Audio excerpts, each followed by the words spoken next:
everyone to the 3-day International Virtual Workshop on Research Methodology, Research Writing, and Manuscript Writing, jointly organized by Lavender Literary Club India, Cap Common Trust India, and Malaysian Industrial Relations and Human Resource Association Malaysia. Today we have two speakers. Our first speaker is Dr. Jehosen Girish, and our second speaker is Dr. S. Iraman. Now I invite Dr. Balakrishnan Parasuraman sir for inaugural address. Dr. Balakrishnan Parasuraman, so Professor, Human Resource Management and Labor Relations, Faculty of Entrepreneurship and Business, University, Malaysia, Kelantan, and Malaysia. Is President, Malaysian Industrial Relations and Human Resource Association, Malaysia. Dr. Balakrishnan Parasuraman sir is a member of International Honor Society of the International Employment and Labor Relations Association based on Geneva, Switzerland. He received Global HR Award in 2009 from the World HR Advisory Council. He was adjudged as an outstanding PhD researcher at University of Woodland, Australia in 2004. Published around 18 books and more than 200 articles in referred journals proceedings. He has 26 years of teaching experience. Now I invite Dr. Balakrishnan Parasuraman sir for inaugural address.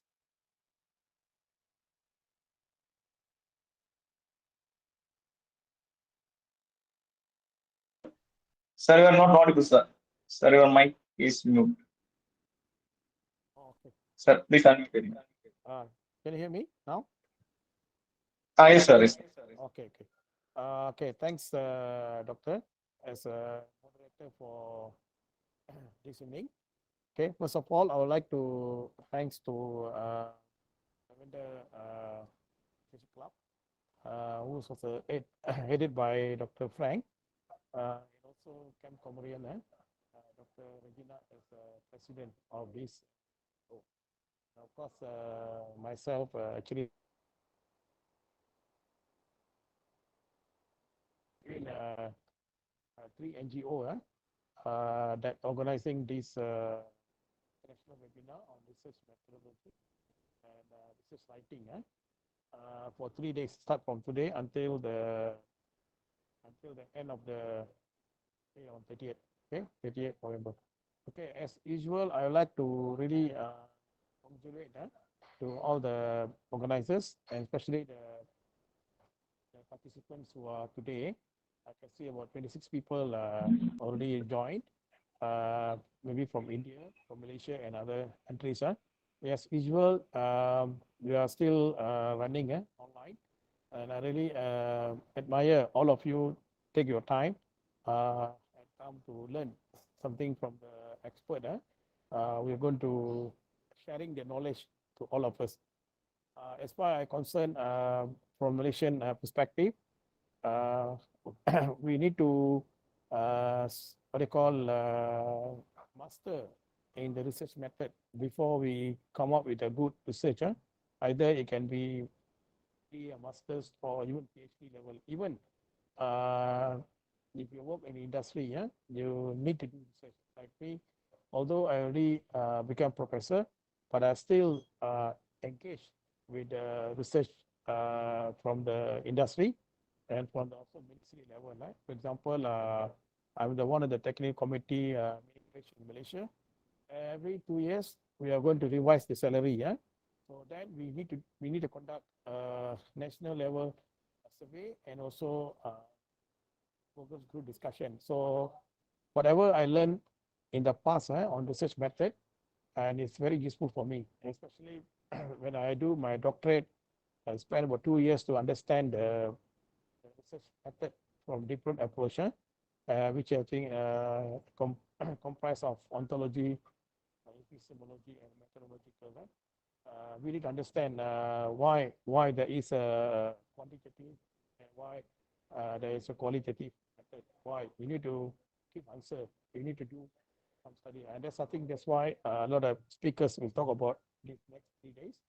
As usual, um, you need to master several methods and you come up with a good research. And after that, you need to write a good paper to be published in a top journal. Normally, today is very challenges for all of us, especially the young lecturers, young PhD scholars or do masters, because you need to go to the top journal in your respective area. For example, in my area, I know some top journal like Industrial Relation Journal, Journal of Industrial Relation, Employment Relation, and many more. Okay, so all these, I think the journals actually reflecting on the top. Then they have a index. They call Scopus or ISI. So that's how the world today is not that easy, and I think all of you here must be work very very hard because your publication is one of the indicators for your promotion. So any university in the world already put publication as a key. And I, even though I already become a professor for almost 10 years, a full professor, of course, in academic more than 27 years, but I still publish, still, you know, do as my main role to disseminate the knowledge first. So recently, we published a book in Indonesia with my colleagues, Dr. Ariana Satria, and also another Dr. Riani from University of Indonesia. This university actually number one university in Indonesia. The whole university is public university. So we publish a book. We already launched in Jakarta and also in Malaysia. And I think the book is comprised of chapters between. So publication is a part of our life. You can't avoid that. So that's why all the participants here give your concentration on what the speakers do and try to understand, try to ask questions. Normally, I already involved in this international webinar for last 2 years since the COVID-19 until now. There is a less question asked by the audience, so if possible, we all must ask question, and then I think the speakers will answer. If they answer, you will ask someone else. So with that, I think blessing, I would like to opening our international webinar on the research methodology society, so that you all benefit, and I hope all the best for you. And stay from today until the end of the session. Normally, in a session, not many people joining, but I hope you will be there. So all the best. And I'd like again, thanks to Dr. Frank, uh, the man behind, and Dr. Regina.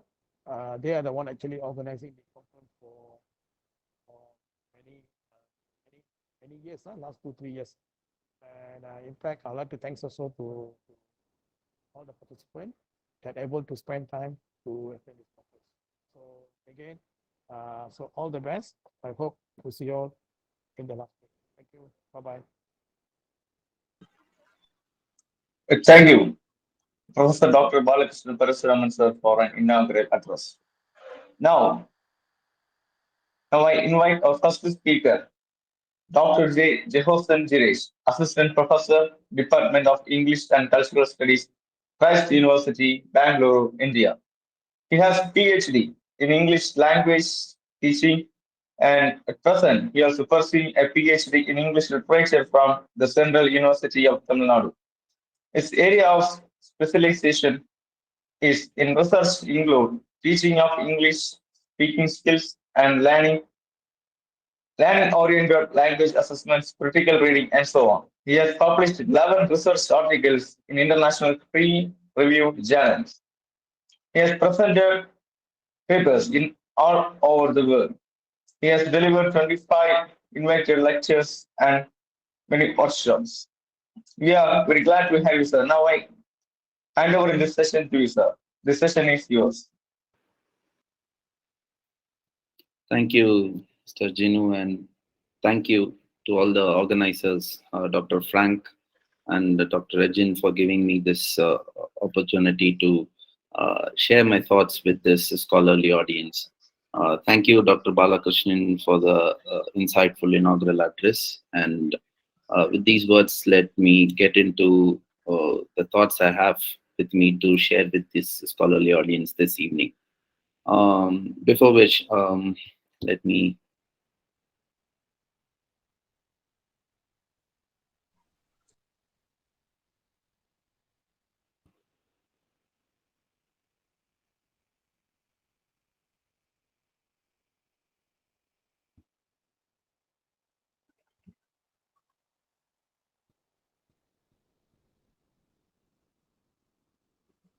give me a minute to share the screen with you.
Yes. Uh, Thank you for the patience, and I'm sorry for the technical glitch at the very beginning of my talk. I was not able to share the screen for a minute. Hope I'm audible now. Uh, Yes, can- sir. You're yes, audible. thank you. Yeah. So to rationalize the choice of this talk for this evening in a workshop that is aimed at discussing research methodologies, writing, publishing, and editing, and I was told that I would be the first speaker as well. So I thought of talking about the first aspect of research, that is identifying a problem, which is key to produce original research, path-breaking ideas. So I believe that my colleagues and other speakers would talk on the methodologies, writing, publishing, and editing, uh, making authentic work, research works in the process of our academic journey.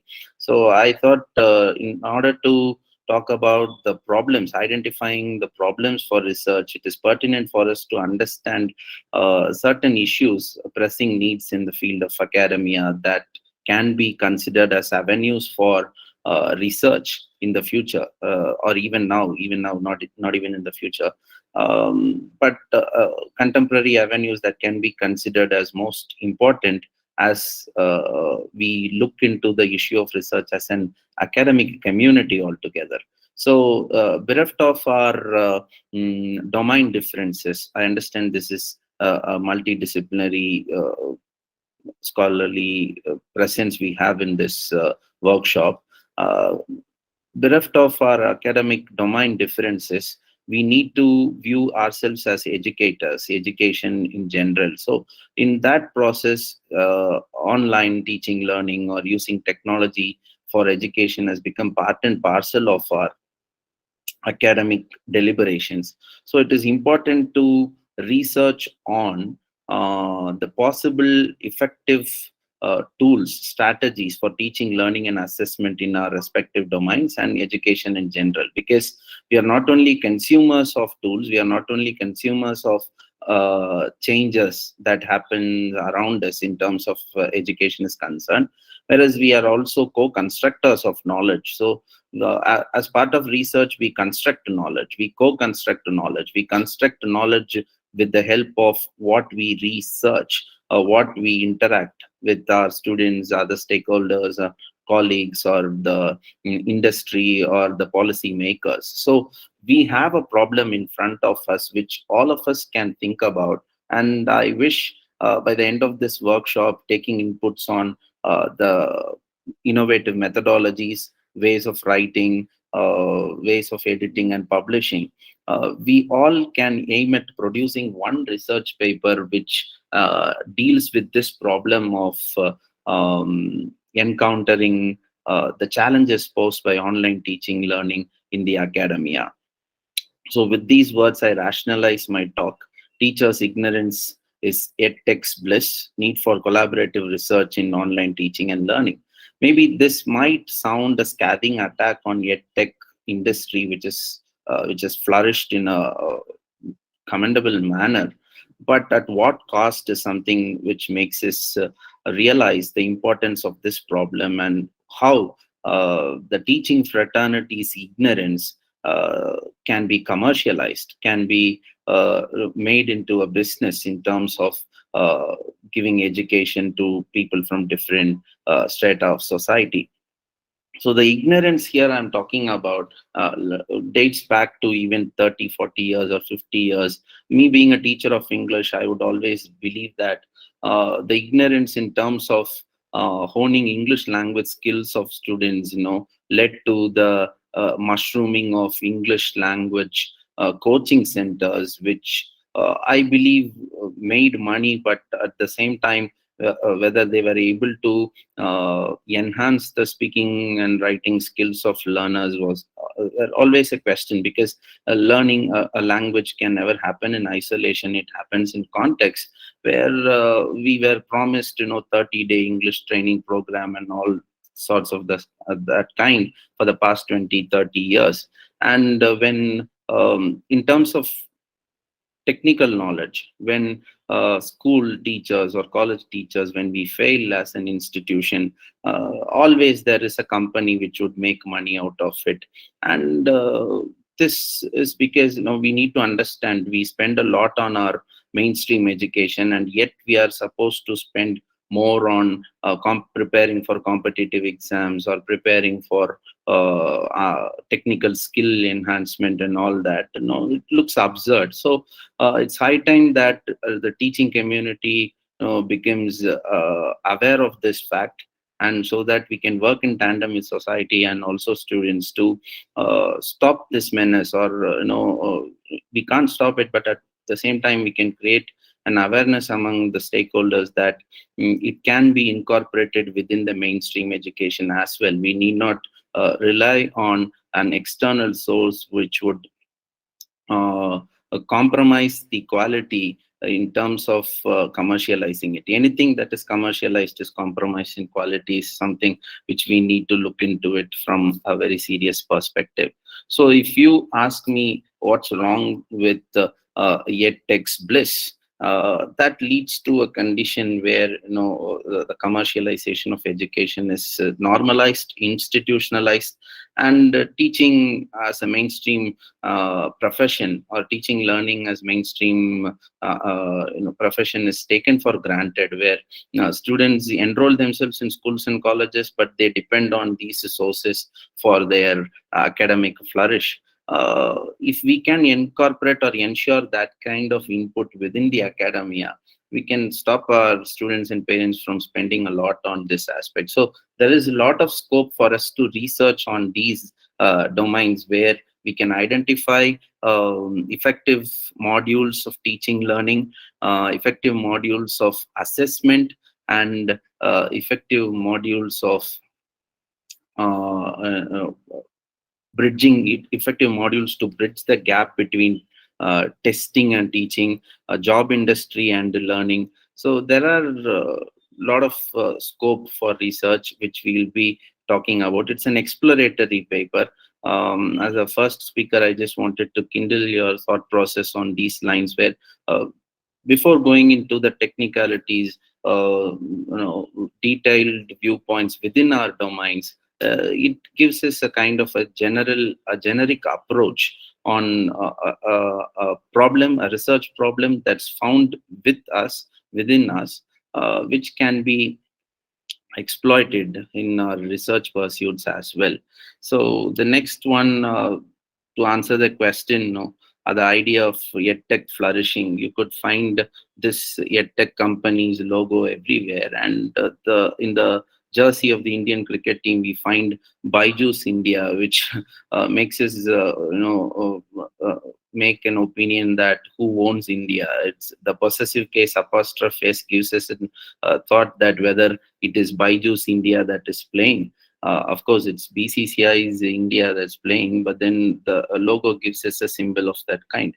So education in line for an online future, no doubt about it. Do they mean business? By the word business, do they really mean something serious in terms of educating the masses, or is it only the business aspect which is getting flourished, is the question in front of us. So in order to make it really mean business, the teaching fraternity has to take it in a very serious way. We are now teaching as part of the teaching learning fraternity. I am making this statement. We are now teaching the students who are part of the college stay now, who had their last 2 3 years of study at the comforts of their home. And it's something each and every teacher here would agree with me on the difficulty of bringing them back to the classroom condition, or a learning condition for that matter. It's not being an authoritative classroom condition, but for the generic idea of learning in itself. So it's a time for us to ask this question: do they really mean business? So, a quick look on the advantages of online learning: learner controlled study time, super and abundant reach. We can't, we can never limit the number of learners who are benefited in terms of online teaching learning is concerned. Exposure to global knowledge. Uh, we can even access lectures at Harvard or Cambridge from the comforts of our home. Students can choose relevant and appropriate material, transcending the barriers of time and distance, allows use of more creative online tools that can help in teaching, learning, and assessment. And the problems that can be considered for research, identifying problems. It can be found in almost all domains. These are generic problems I have listed here. We can use it in our own domains.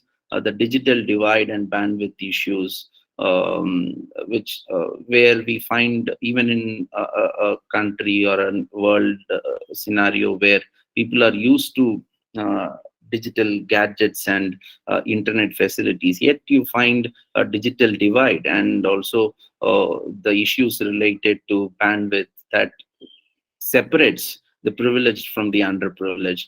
And more importantly, the lack of human interaction. We send people to school, or when we encourage children to play together in school, it's not because we demand a Olympic medal from them. Rather, certain things which can't be learned in a classroom situation can be learned in a playground, where they learn to win together or lose together, play and respect team members together. And certain aspects can be learned only through human interaction is a strong argument against the flourish of online education. So this is one problem. And lack of self-discipline. During the lockdown, we as academic fraternity, we would have aimed at completing a lot of courses. We would have enrolled many, but how many did we complete? I learned in one of the EDX courses, which was charging some $50, some 7,000 plus people enrolled for it, but those who completed it within the stipulated time was not even 1,000. So completing a course or learning something using the online mode lacks a lot of self-discipline, because there is nothing that would monitor us. Even while listening to a talk of this kind, it's our motivation and discipline that makes us sit and listen, or else it's not a classroom condition where people check our understanding, or check our attention span within the classroom context. So teaching, more often than not, in an online instruction is confined only to the syllabi. Credibility of evaluation and assessment is a key concern in all our subjects, all our domains. We can write papers on the credibility of assessment and evaluation patterns we have in our MOOC courses, or the standardized testing patterns we have, because the conventional testing in itself has failed to bridge the gap between learning and testing. So in that case, how do we view the assessment practices that are followed in the online mode? Is an area of concern which can be exploited for future research as well. And now answering the question, do they really mean business? Discussing the generic challenges and advantages, I would say yes, they do mean business. The KPMG survey projected some nine in India alone, some 2.5 billion dollar growth in terms of the business around online learning platforms. And COVID had really fastened it, and really the number was breached. The projected number was breached in the mid 2020. That's between June to August 2020. And this is the current scenario where we find the market size of EdTech was some 237 billion US dollars in 2021 around the world, and it's projected to become 1,000 billion US dollars, 5 times higher than what it is in the next 9 years. So, what business do they mean? The picture on the right hand side would give us a clear notion of the business behind these statistics. Though there is a fashion statement around being part of an online platform to learn for competitive exams, or to even for mainstream education for that matter, this is a newspaper reflection, or it came as a news item as well in a particular uh, state capital in India, uh, a week after the NEET exam results were announced. It's the national, for the unaware, I'm just explaining, it's the national eligibility and entrance test for medical courses for both undergraduate and postgraduate studies in medicine in India. And after the UG results came in the following week, three newspapers gave an ad uh, that their student became the number one rank holder in the whole of the nation. And the same student was part of three different ads given by three different EdTech companies. So there is virtually a fight among the three to claim the ownership of the success of a particular student, which is an eye opener for us. If a student is able to get an all India rank one, and the student has to spend some minimum 5 to 7 lakhs, because it's evident that this student has been part of three learning programs, so three modules she would have subscribed to. So that's the ground reality, and the mushrooming of these coaching centers at different levels have questioned the integrity and credibility of mainstream education.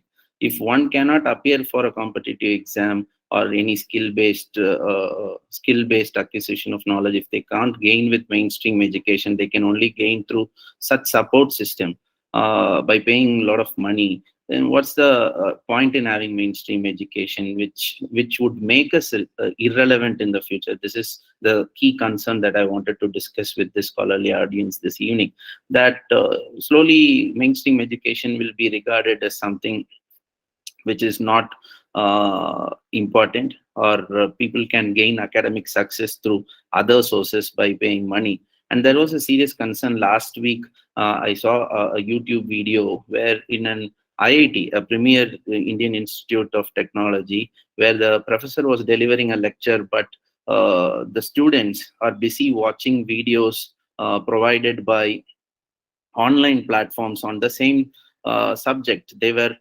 having their AirPods or earphones and listening to the videos that are put on the YouTube channels by these EdTech companies. And there, honestly, the IIT professor should be an eminent one, but the job of that teacher is becoming irrelevant, which is a ground reality which needs a self-critical approach. It requires a self-critical approach from the teaching fraternity, whether if that is going to be the future, how to make ourselves relevant in terms of the changing needs. And nothing to question about the ability of the teacher, but students require something else. They want something that makes things easy, or that makes them crack the examinations. Test oriented approach and not a text oriented approach. And how to find a balance between the both. When teacher aims at giving an excellent lecture in terms of a text oriented approach, these edtech companies with their resource persons are aiming at producing a test oriented approach, and we are forced to find a balance between both. That leads us to the idea that we need to research a lot on learning oriented assessments, We need, this is point number 2, we need to evolve learning oriented assessment modules in our respective domains, so that our testing is credible and our teaching learning process is also credible. So for this, to address this issue in general, I propose the collaborative progress, the collaboration of teachers, team teaching, or collaboration with the students in creating modules for learning and testing, including the students in the evaluation process, which is something which we quite often miss, which is a research area which people can conduct an empirical study also, where if we include students in the evaluation process, nowadays we find 2 or 3 different stages of correction in terms of university exams. 2 different people correct it, and sometimes they find an average as the score of a learner, or sometimes one evaluation and one review. Do we take the students' evaluation of their own process into consideration is a important question. So collaboration with students, collaboration with our own staff members, collaboration with the management, to invest on such modules which students would love to have in terms of supporting their teaching learning process, and collaboration with the job market, industry, collaboration with the parents, and more importantly, our ability to influence policy making, teachers' ability to influence policy making. These are certain domains where we could look at avenues, emerging trends for emerging avenues for research in terms of using collaborative research strategies that would address the real concerns of education in the contemporary context. Now, I go back to this need for collaborative research in online teaching and learning. So, a few quick words about collaborative progress. The basic tenets we all know. The rise in importance of democracy that gave everyone the freedom of speech, assured everyone of freedom of speech. In fact, collaborated with the idea of collaborative learning. So it gave positive interdependence, individual accountability, face-to-face interaction, interpersonal and small group social skills, and group processing. With these tenets, the idea of collaborative teaching and learning flourished, especially in terms of language learning. However, we can use collaborative learning practices in different other domains as well, especially in the world where competition is considered as something which is organic and natural. Because we find students who say, when they compare their performances with others, when we tell them not to compare, they say it's natural to compare, only then I can compete. And which can be debated, but at the same time, we should also convince them that if you work collaboratively, you can reach a greater height than an individual work, which could be the case in our pursuit to find vaccines as well, where we were finding it in isolations, repeating the same experiment here and there. We couldn't find a collaborative progress because of the industry behind it. So the industry and money behind any pursuit is a threat to collaborative progress, that stops people from working together. But we should go back to the basics, that 2 heads are always better than one. So teaching fraternity should encounter this research problem on how to make ourselves relevant in the age of watching. We insist on the importance of reading, but we need to realize that we are in the age of watching. How to make ourselves relevant? So a lot of research should be done, and there is scope. So when we invest our time, thought, and thinking in these lines, we can produce a lot of papers finding the gaps in terms of how to make us relevant in the teaching, learning, and assessment process in this era of watching. So with these ideas, now I'm going to talk about certain avenues where collaboration and collaborative research can bring success in the academic world. So avenues for collaborative research in education, as I just told you about, learners and teachers need to collaborate in certain aspects. and there should be collaboration among teachers and the management, teachers and the support staff, which I consider as a young teacher with my little experience. I think this is more significant because I'll talk to you in an extended way when we come to that particular slide on the need for teachers and the support staff collaboration. Teachers and parents, teachers and industry, and as I told you, teachers and policy making. So learners and teachers collaboration. So rapport is the word we would have heard about, and how that rapport can be used to form enhanced interaction, having intellectual discourses, to understand their needs, what makes them study better, what makes them understand the concept better.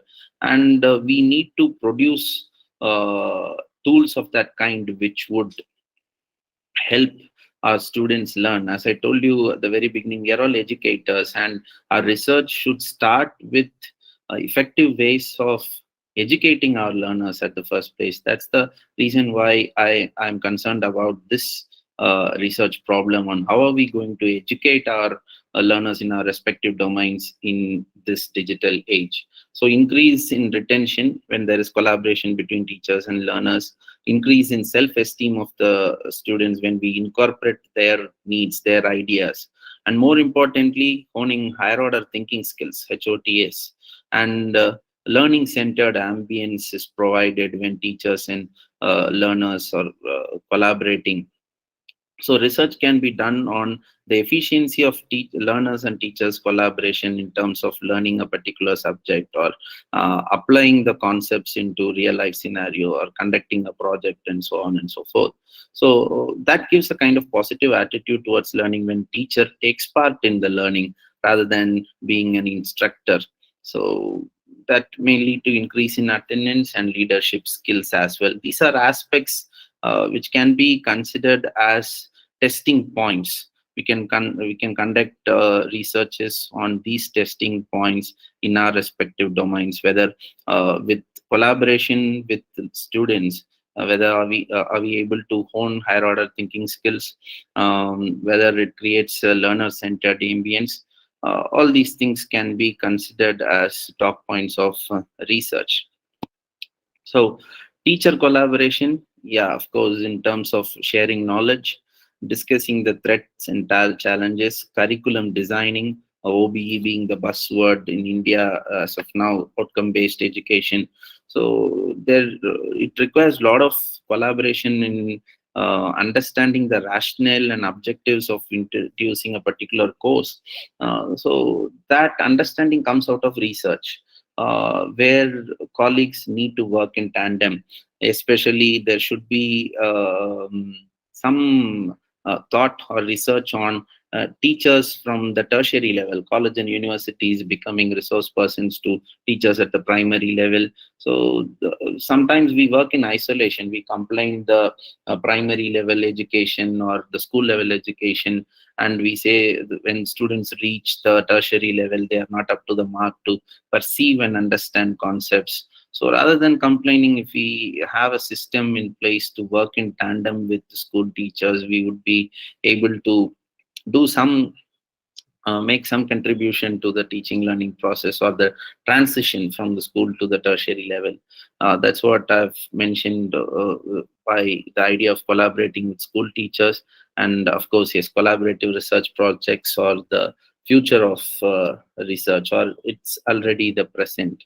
And team teaching, by which we would know that two teachers going into a class and engaging a class where one can analyze how the students receive. And honestly speaking, when we take other teacher along with this, the individual teachers become more conscious of their planning, teaching, and preparation when they take their colleague with them. So that makes this process of team teaching more vibrant and effective. So teachers and management, certain aspects, a checklist of an ideal management, or available, approachable, and adaptable and able management. Benefits of teacher management collaboration is emphasis on quality over quantity, problem solving is made easy. So a lot of research can be done on the teacher and management rapport. I understand in terms of HR management research. I have even gone through a couple of my friends' thesis where they deal with certain aspects of this deliberation, teacher and management rapport.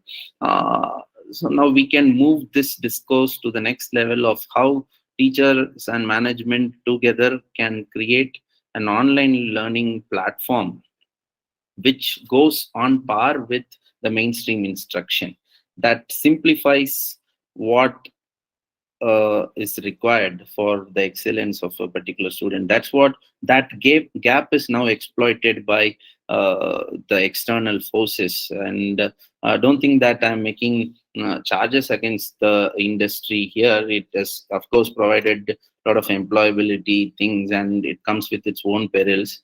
But the thing is, with the idea of democratizing education and making it affordable, they stand as an impeding force that stops education becoming the possession of people irrespective of their class and wealth. So that's the reason why I want to emphasize on the fact that teachers should not allow that gap. When there is a gap between what is taught and what is expected in the job industry or in terms of competitive exams, that gap is being exploited for commercialization. If we do active research in these domains, we can plug in those gaps so that we can make quality education affordable. That's the thing. With it has got some selfish backing also, because when we do that, we stay relevant.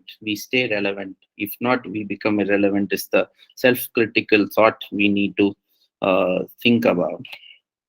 And this is something most important I was talking about, because a teacher and support staff. So at least in the Indian academia by now, we would have been used to the ranking and grading as part of NIRF, National Institutional Ranking Framework, or the NAC, or the other ranking and accreditation agencies of the government or the private things. So sometimes we have this feeling, most of the teacher colleagues here would agree with me, that sometimes we ask ourselves whether we are running the college or the institution or university for the purpose of teaching, learning, or for the purpose of documentation and clerical work that leads to submission of self-study reports to gain good ranks and grades. So at the end of the day, that makes us realize that whatever we do with documentation and grading at the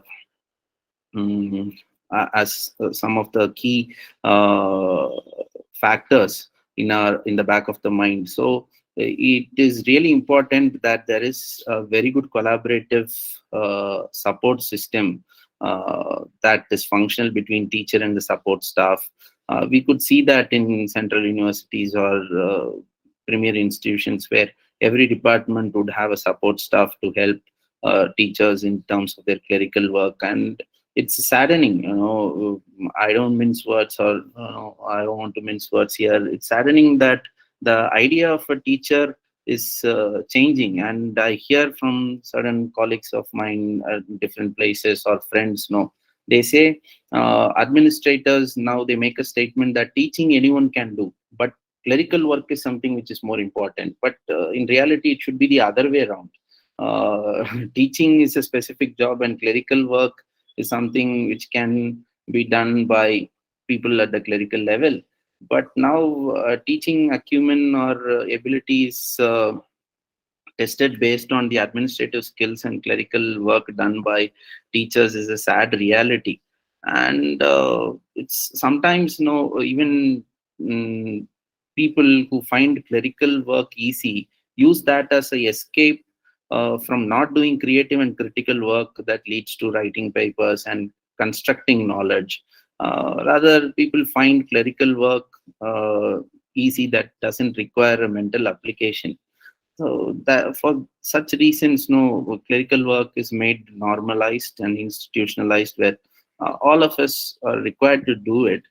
but there should be some thought process, maybe some research again in terms of how to make clerical and documentation work easy. And sometimes uh, I believe a few of you would agree with me when I say we duplicate a lot of work in the age of technology.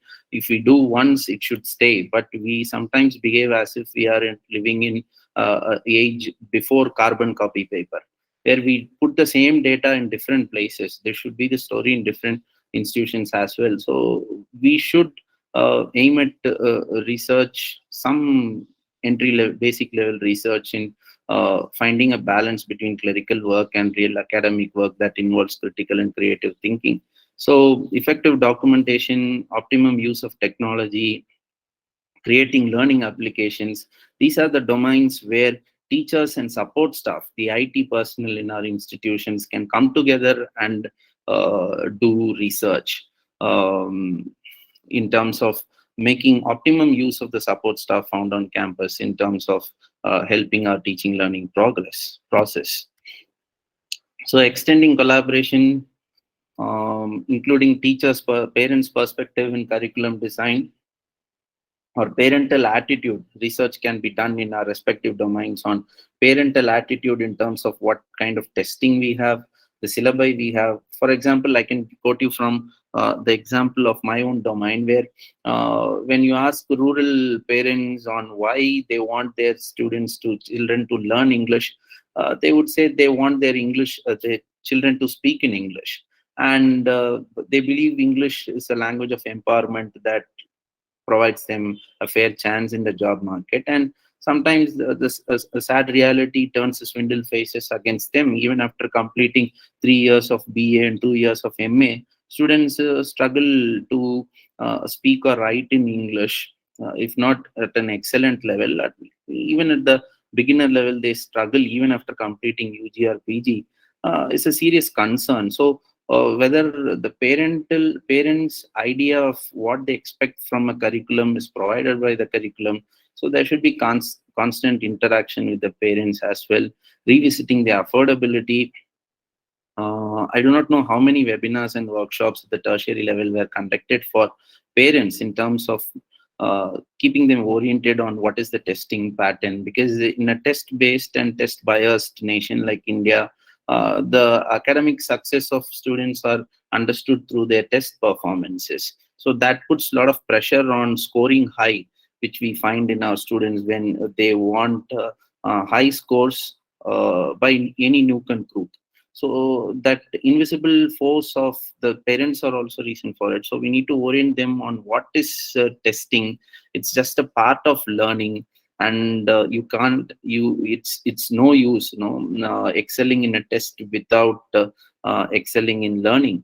So certain orientation should be made part of our academic discourses. So we can explore these areas in research on our own domains, as I have been saying from the beginning. So facilitating a discussion on the future of learners is sometimes done in terms of parent-teachers meeting, but in the world of digital climate, what do they expect from their children and what they can provide? So such discourses are important. So teachers and the job market, of course, we are part of having such industry. Having industrial interface is an integral part of our deliberations. However, teachers must also possess knowledge about the jobs of the future.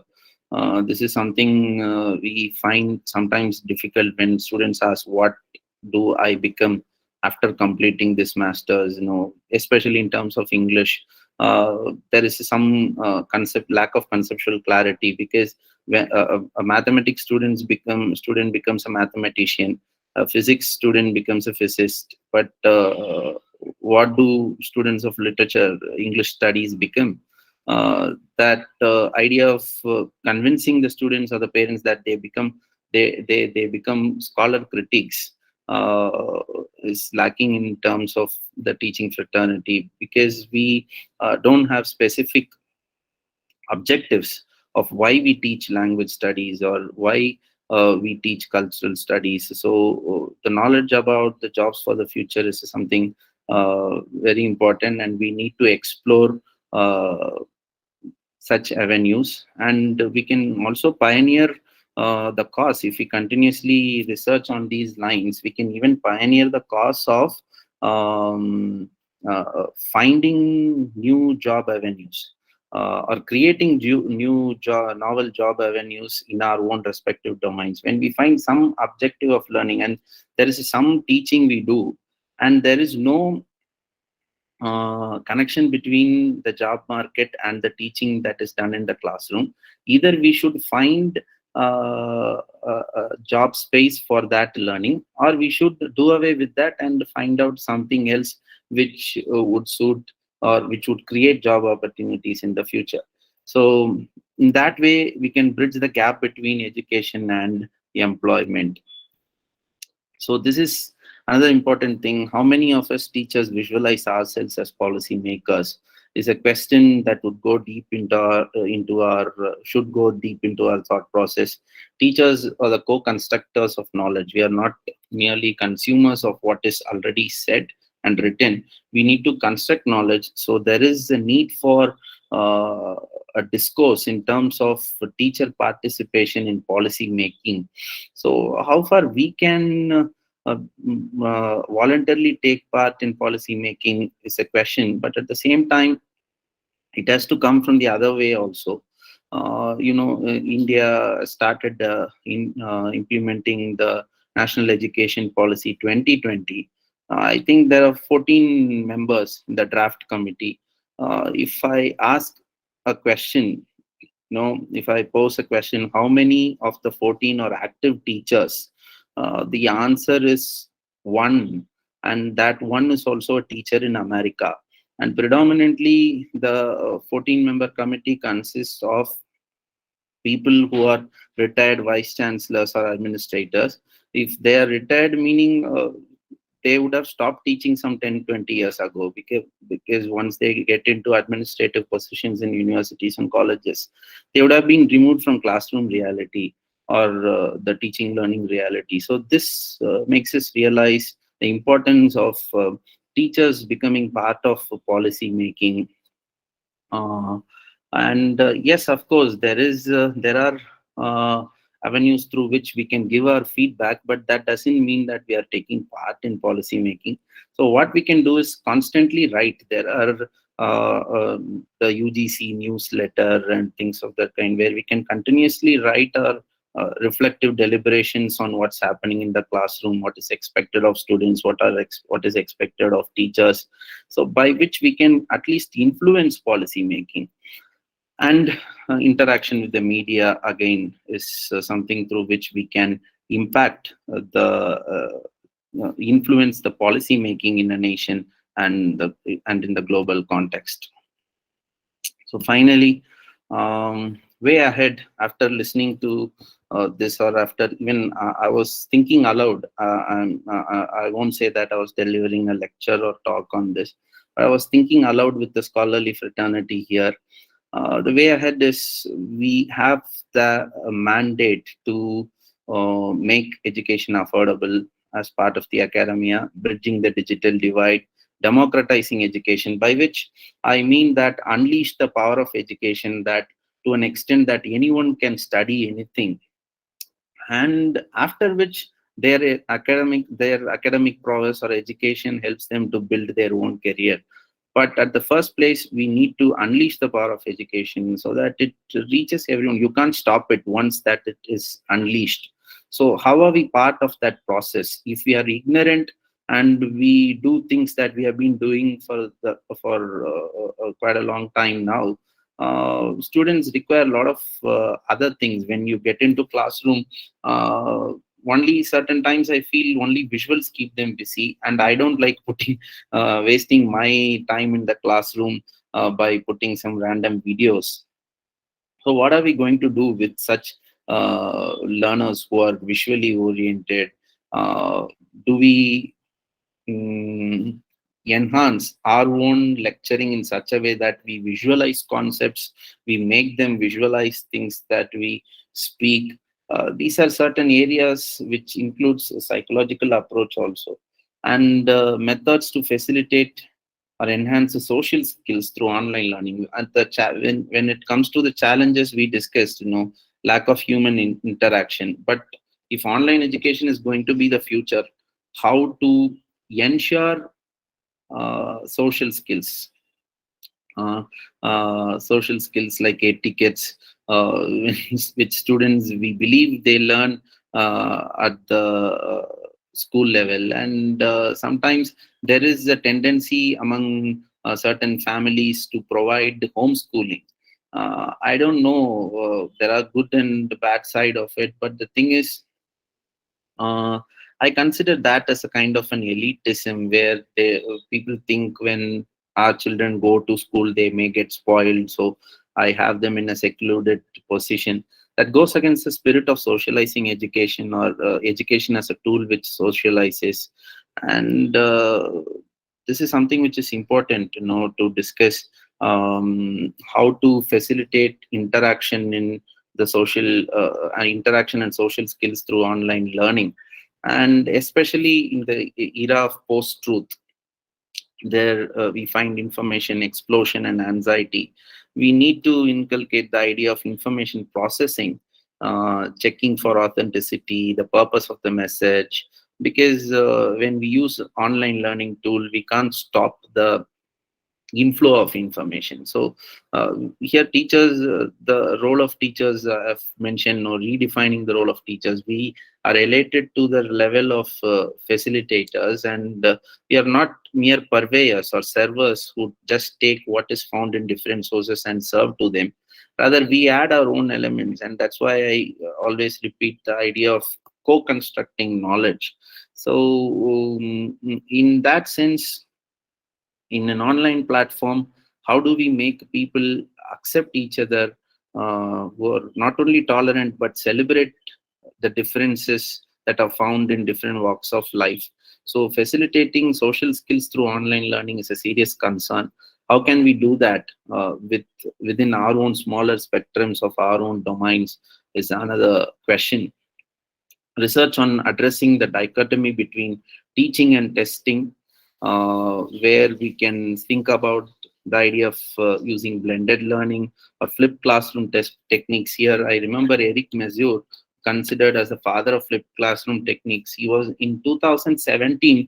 He spoke about the significance of allowing students to use laptops and mobile phones in the exam hall. He makes it a point that if our examination is aimed at reproducing knowledge, we won't allow the students to use it. But if we aim at creative and critical thinking, higher order thinking skills, we should use it, because at the end of the day, that's how we write research papers. So with a closed book exam, he believes we can only test the lower order thinking skills, recall and understanding.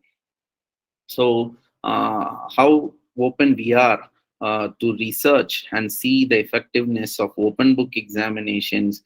Yes, non-conventional exam tools are considered non-conventional, and they are considered less effective because there is a tendency among learners and teachers that students might cheat or things of that kind. But in terms of closed book exams also, we just delay the process of copying. With all our invigilation and stuff, we delay the process of copying is done earlier and they reproduce it on the paper.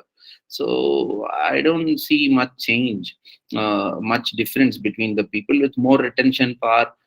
They score high. So a lot of research should be done on implementing learning oriented assessments. Flipped classroom, as I was talking about, if we can use technology to teach what is done in the classroom at home, we can use classroom for effective discourses, deliberations, and discussions. So the concept teaching, if it can be done at home using technology, podcasts or things of the kind, can we use the classroom time for diverse deliberations? In a way, we online and on-campus learning go hand in hand, and they complement, they inform, and they also contribute to each other. So another important thing is we have been consumers of knowledge that is found everywhere. I've been repeating that, but the thing is, we should focus our research in such a way that we create locally appropriate modules, bespoke materials. That's the word I would love to use. Create locally appropriate modules that would suit our students, for which an active research is more important when we make use of the information available all around the world. But how do we convert that as locally appropriate module for even our own students within our own spectrum? And research to influence policy making, redefining the role of a teacher, and to make a difference. What is that difference? I would like to conclude with this slide. The difference I mean in the age of technological growth and technological dominance in teaching and learning in every walk of life. The difference I mean is explained in this picture. For want of time, I just tell you, or else I wanted to listen to your thought on this. We all know the tragic accident of Titanic, thanks to this film directed by James Cameron, through which we know about, the world knew, even today's generation know about the Titanic sinking. But there were many other movies made on the same subject even before that, but none are as popular as the Cameron's version of Titanic. And when he was asked to know what was the secret ingredient, he made this statement. Everyone concentrated on the sinking ship, because history everyone know the ship will sink. So he shifted his focus from the sinking ship to a sinking love, so that people became interested. They never cared about the ship, but they wanted these two characters, Jack and Rose, to get united. And there are discussions even after 24 years of the film. There was a space for Jack to be accommodated in the board and things of that kind. So he found this universal aspect of the human touch. Not only this film talks about the dignity of a captain, the people who are playing the instrument till the last point in time of their lives. So the human touch in this film added the flavor that made it popular and successful. So in the age of technology, what human touch can we provide? On the human touch which we can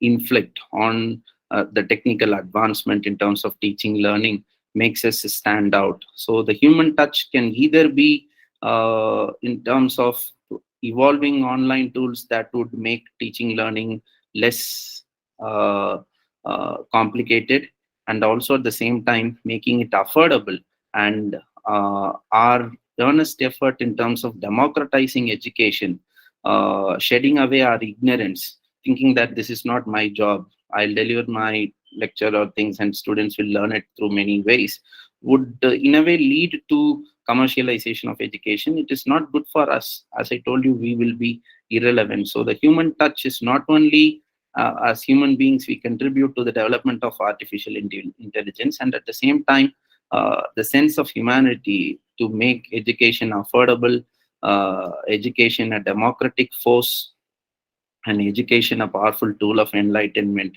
is the difference we need to make. So finally, I would like to conclude, with a statement which my guidance supervisor, Dr. John Shaker, made in one of his papers in 2014. When answering the question, will technology replace teachers? He made this statement: no technology will replace teachers, but teachers who don't use technology will be replaced by teachers who use technology. So we should use technology to evolve modern pedagogical tools that would make education affordable, democratic, and accessible. So we have a research problem in front of our eyes in our own domains, how we are going to make optimum use of online tools, and how we are going to stop the unleashing the power of commercialization with our earnest efforts within our domains within mainstream education. With these words, I conclude my talk. So teachers and technology can go hand in hand when we envision the problems and we make research projects and research in a collaborative way. So we need to collaborate with different stakeholders at different levels, so that we continue to be relevant in the ever-changing scenario of education. Thank you.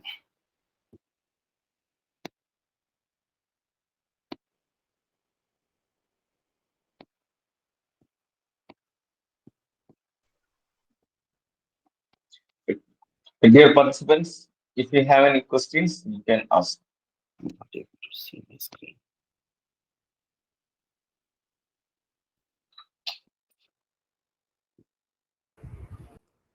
Good evening, sir. Yes.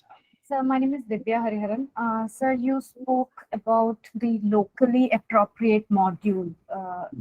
Sir, do you exactly mean by locally appropriate module is it something to do with customizing a module to a specific level of learners, like the beginners, the intermediaries, and the advanced level learners? Does Yeah. that Yeah, thank you for the question. I used another word called bespoke, bespoke. When if you are able to think on that word, that will give you the answer. okay? With regard to the question, I can't give you answers on specific domains, but from my domain of English language studies or literature studies, I found that this idea came to me when I found that Indian English academia was the largest consumer of Western pedagogical tools in terms of teaching English language to Indians. And there was one such Western pedagogical tool, which is the buzzword in teaching language, CLT, communicative language Language teaching, teaching. or task-based, an offshoot of task-based approach, which is which is considered a kind of failure in the Indian classroom context because of the rationale of what a teacher and student is in the classroom. The guru and shishya, the teacher speaks and students listen, the classroom number, all these factors played against the very idea of task-based approach or communicative language teaching. So that's where I found out this post-colonial idea. People from literature background or the cultural study background will know the concept of adapt, adopt, and adapt. ADAPT, ADOPT, and ADEPT.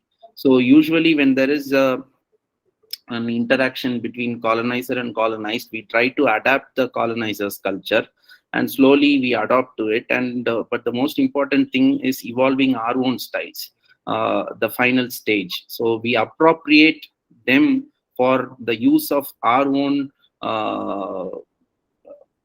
social context. That's where it's important to evolve locally appropriate modules. These things are coming up. The very idea of saying teaching our students to say warm welcome in a hot humid condition is removed from reality. So we need to revisit it and teach using modules that are locally appropriate. That's what I meant. So the idea of creating bespoke materials and bespoke testing tools would help us understand this better. Okay, sir. Right? Thank you so much.